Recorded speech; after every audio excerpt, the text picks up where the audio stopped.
पलंग सागवान का लोड हो गया, हो गया,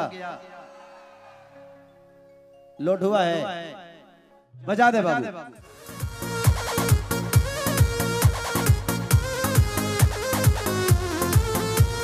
छीटा जवानी के उड़े दहो, मनवा से मनवा के जुड़े दहो।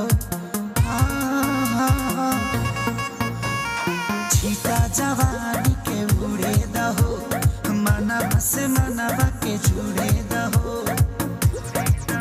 आज सुते द चदरिया तान की, तान की, तान की। टूट जाए